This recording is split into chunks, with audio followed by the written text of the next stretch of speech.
So this is, you know what? Great minds think alike. Well, similar minds. So I have written on my little sheet here, Carlesimo.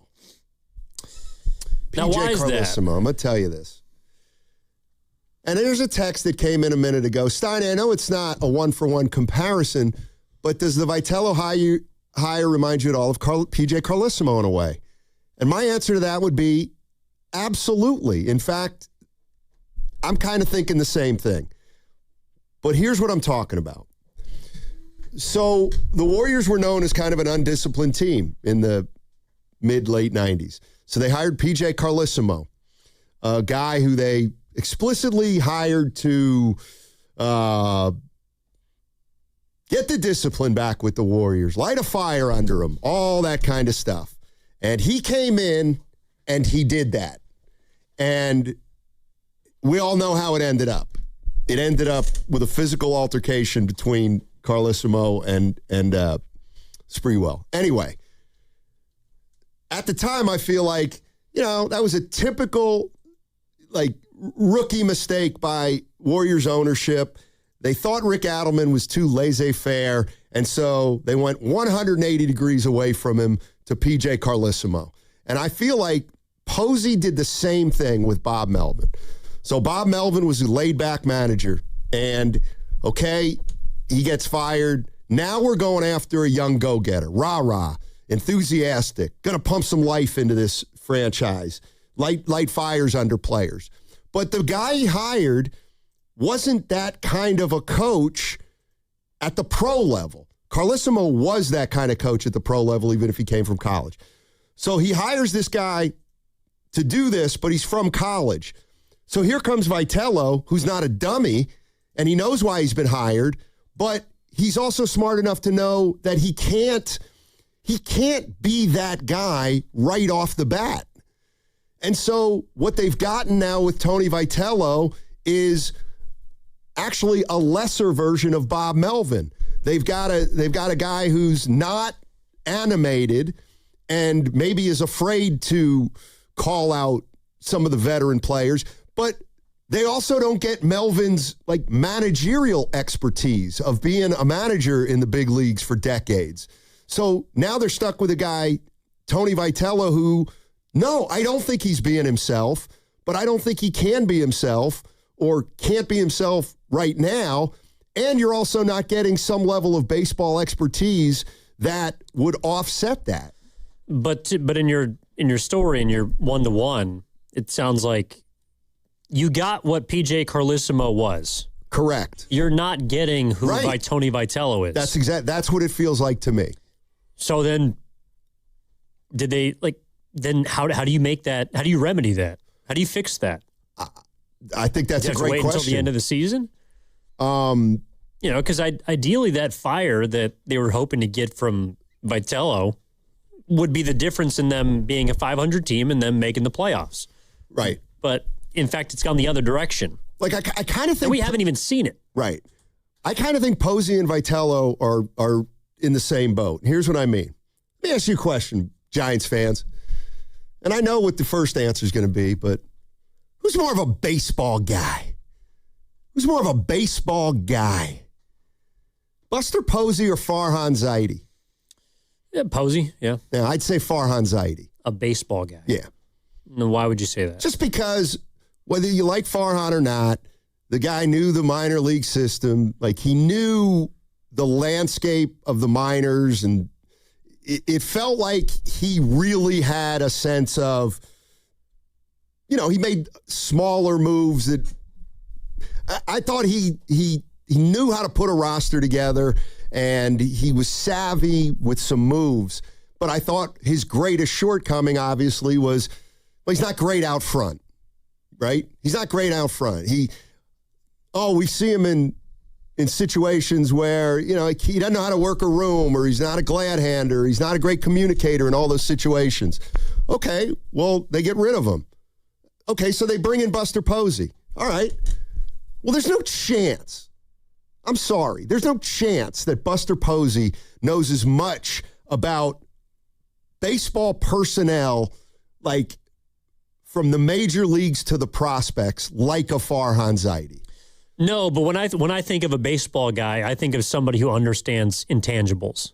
Okay. And Farhan Zaidi did not display, in my opinion, to understand things that weren't on a computer or a spreadsheet. Sending guys up and back and, platooning and taking out the human element. Yeah, the way that analytics impacts the locker room. To me, that's what I think of when I think of a baseball guy, which is why I would lean Posey. But all right, fair. Well, but the interesting part is, he completely flies. His first hire completely flies in the face of that. Because if you're Buster Posey and you do understand the importance of the locker room and its impact on players and kind of just the day-to-day stuff that we don't see that everybody goes through that makes a successful baseball team, culture building, if you will. I know that Vitello did it at the collegiate level, but he's never been inside a major league locker room. And that's what surprised me, I think, most about the hire in the first place is that I'm not sure that Buster Posey, he could play for anybody. He's a great player. He's a Hall of Famer. But, if you drop Tony Vitello onto the 2011, 12, 13 Giants, I don't know if they win a World Series. You know what I mean? Bruce Bochy was a genius in that dugout because he'd been through it so many different times and was a baseball lifer and had decades of experience and know-how and understanding and failure. I mean, Bruce Bochy's regular season record is almost 500, but he's one of the greatest managers to ever do it. And it's because of his understanding of the intangibles, I believe, more than anything else. That's what kind of shocked me about his hire. It's you think that if anybody would understand that, it would be Buster Posey. Yeah, I mean, and so the way I'm looking at Farhan and Buster is I feel like, and feel free to tell me you think I'm wrong, but I don't know that I am. In terms of baseball, Buster Posey was a great player. He knows the clubhouse inside and out. He knows what makes teams winners. He knows leadership. He knows chemistry. He knows all those things. But you can't convince me that he's got kind of the baseball expertise that Farhan does because Farhan's worked in a few organizations in their front office. Okay, so I believe Farhan had an expertise that Buster doesn't have. All right, so what does Buster have? This is what I'm saying. What did Buster Posey have? Well, he's got the PR component, but he's not good at that either. He doesn't want to be the guy out front, and he doesn't want to do it. He's just not good at it. So I feel like their president and their manager they're not equipped to manage and to be the president. They just don't know what they don't know.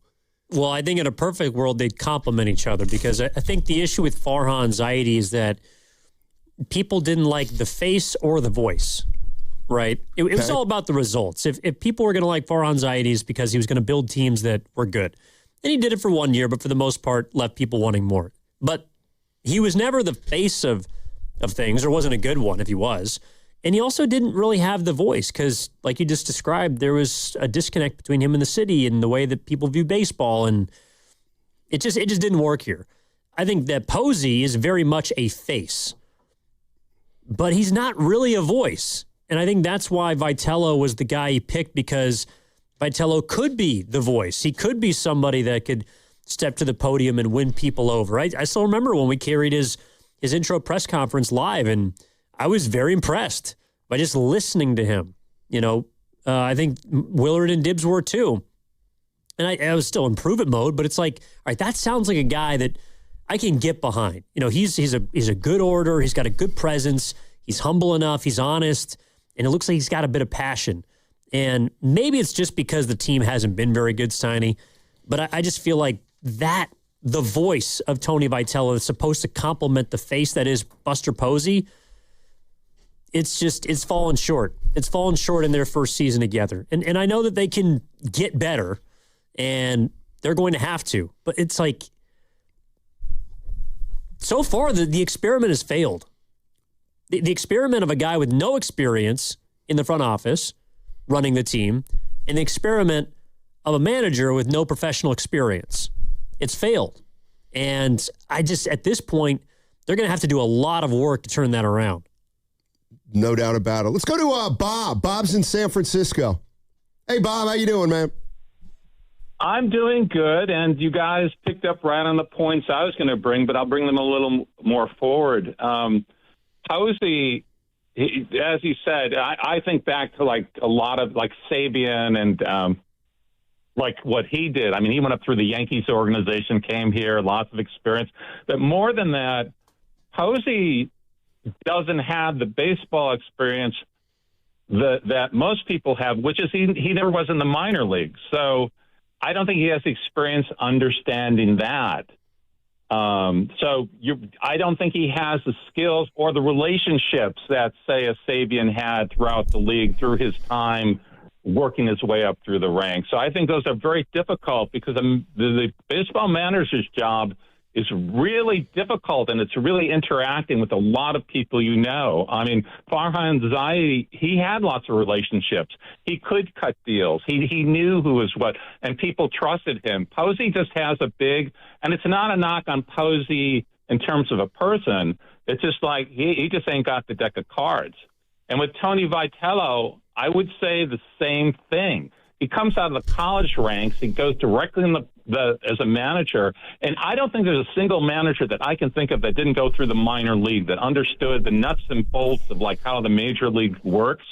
So he's at a huge disadvantage not knowing people, not seeing things you see in the minor league. He didn't go through that training program of going like a first base coach or what a lot of people, any of his subordinates right now, third base, first base coaches, they have more experience than he does, but he does it. It's hard to do that stuff. I mean, it's such a visible job. It's like a football manager, being manager of a football team. You're so visible that he just doesn't know he doesn't have the relationships, hasn't seen things. So on a college level, yeah, he's fine, but he's up in the big leagues, and there's a lot of minor leaguers that never make it out of the minor leagues, and somehow he just jumped up to the manager level. So that's what I'm saying. I don't see how they're going to gain sufficient experience to be successful and managing people and just doing it. Thank you. Yeah, Bob, that's kind of the way I feel. You're listening to 95.7 The Game, KGMZ FM and HD1 San Francisco and Odyssey Sports Station, always live on the free Odyssey app, now broadcasting from the Laughing Monk studios. And I know these things don't go together, and I don't know if I want to play it or not, but I'm reminded we were talking about this guy today, Ryan Clark, former NFL player, got fired by ESPN. Yep. All right. And they say one of the things that didn't go over well was he told the host, Peter Schrager, when he was making a point, says, this is the non-player in you. This is something that's coming from a non-player. And the reference, of course, is about how, if you didn't play the game, you just don't know. And that's what's the word? Fallacious. Is that the word? Oh, that's a fallacy. Look at like Brian Sabean never played Major League Baseball. And I don't want to throw Posey under the bus, but like Saban, like he came up through the Yankees. He was in a front office. He learned the tricks of the trade, the ropes. Like, he knows more about baseball than Buster Posey. When Buster Posey's playing, you're just focused on being a player. You're not worried about your minor league system or another team's minor league system or how the front office works. And the other thing is like he is extremely young for the position he's in. And I kind of do agree with Bob. We've got two guys here that might not have the skill set for the jobs that they were hired to do. Well, I think he knows more about how to build a baseball team. Buster Posey knows how to run one from the locker room. He knows how to run one from behind home plate. Exactly. And I'm not trying to belittle that. Like that's arguably more important than Sabian's job. Sabean is somebody who could identify talent, and then the talent has to flourish. So they work hand in hand. But again, the expectation of Posey stepping into the front office and like his knowledge being just as useful, that to me is, I don't know. It's just, it was a really ambitious move. You know, it was. You know, I won't call it arrogant, but to just expect it to transfer is like, that doesn't happen a lot. I mean, we were talking about this the other day at the cafeteria, just, you know, kind of guys that have stepped in and done stuff well. I mean, the first guy I always think of is like Ozzie Newsome, who was the Hall of Fame football player and then built up the Baltimore Ravens into a team that's won multiple Super Bowls. But it's like, that's more of an outlier, an exception. I think there are very few people that don't cut their chops that can just learn the business side of things. You know, building a roster is more than just being able to work with a pitching staff or, you know, how to talk to a manager. Again, I think Posey he's a great leader, but the skills that were required of him to be a Hall of Fame baseball player are not the same skills that's required of him now to be a great executive. And we're finding out in real time that, like, God forbid, because there's a lot of other people that have been in his situation that have not succeeded, like, maybe he just doesn't have the chops. And we're in the process of finding that out. Yeah, I mean, like, okay, so the Giants ownership group needs a president, all right? And they're interviewing people. And here comes Buster Posey. And you want to hire him. Okay, well, do you think he's got it? Do you think he's got the chops? I don't know. Okay, do you think he can elevate this? Does he know the minor leagues? Does he know, all the ins and outs? No, but we think he can learn it. You know, is this going to work out? We don't know if it's going to work out, but it's Buster Posey. Like, to me, you hire Buster Posey in a way to hedge your bet and say, well, you know what, if it doesn't work out, well, it's still Buster Posey. He'll buy us more time. The fans will be more patient because he's a franchise legend. And all those things might be true, but it's not a reason to hire a guy because he might buy you more time if things don't turn around. I mean, if you want to look at it, you know, you want to maybe know why, I don't know. But if you're another organization looking at the Giants, I could see why you'd say, well, they hired a player with no experience to run the team, and now they hired a coach with no experience to manage it. And they're one of the worst teams in baseball. I mean, it's like, enough said. The verdict is in. The evidence is in. It's not working. And I don't think anybody thinks it's going to turn around anytime soon at this point. Well, maybe you can help me out with this. So then you would think that if Buster Posey, who was a part of 3 World Series championships, how'd they win? They pitching won, and defense. Yeah, and they had some really good position players. There's no doubt about it. But it wasn't like they walked around with, I guess Posey won MVP, but a guy that would hit 35 home runs, bat .330, driving 120 every single year, and be penciled. Like, they didn't win with an Albert Pujols. They won with a bunch of guys playing as a team. And a big part of that was, you're right, how good their pitching staff was, how complementary their pitching staff was, particularly on the back end, and how they didn't give outs away. This team doesn't do any of those things. And I understand there's only so much time that Posey's had to kind of recreate this group, and maybe that's what they're trying to do in the minor leagues. I'm not sure. But it's just interesting to me how neglectful he's been of some of the things that made his team successful as champions. You traded away 2 bullpen arms that you had control over last year. You haven't really identified how to solve your fielding issues that were present last season, and based on where they are right now in the majors, they've gotten worse. So they've gotten worse defensively. Their bullpen has been stripped down to bare parts, and they haven't really found any answers there. And it just, like, that's the part to me that is confusing. And Buster, if he was sitting here right now might be saying, look, you're an idiot. We've tried to do those things, and it's blown up in our face, and it hasn't worked.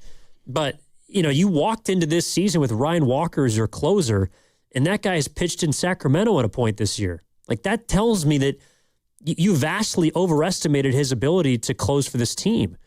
So it's like it's that kind of stuff that I guess you would expect a Buster Posey to know or to try to you know to try to put together, and they just haven't done it. Right. I mean, like the other thing is, you know, the whole idea of leadership. And I think I know what you're going to answer here. And you know, I'm not here to start a fight, but like, do you think Buster Posey was a great leader? Yes. As a player? I'd say he's the same kind of leader Steph is. I'd say he's the same kind of leader as Chris Mullin was, kind of. You come in, you punch the clock, you lead by example. Like, I don't think Buster Posey ever wanted to be out front. You know, I think he liked to do his kind of his work as a player behind the scenes. And but you know what I'm getting at is I don't like being a leader of a team and being a leader of a front office. I think are two entirely different things. And I don't know when like Posey as a leader of a Giants team doesn't have to do anything until he thinks that something needs to be addressed. I just think as a president, you probably need to deal with all kinds of things all the time, even if you might not think that they've reached a certain level of importance. Yeah, but those kinds of leaders are valuable. You know, just because you're not George Kittle doesn't mean that the locker room doesn't need what you have. I think guys who lead by example are incredibly important. And it doesn't matter to me that they don't call their teammates out or aren't, you know, vocal or public. Like, those guys police in the most important place, and that's in their sports sanctuary. So, yeah, I think Posey's a good leader. I think Steph is a good leader. Steph Curry is the reason why the Warriors have been able to absorb so many personalities and kinds of guys throughout the years, for the most part, without any big issues or big blow-ups.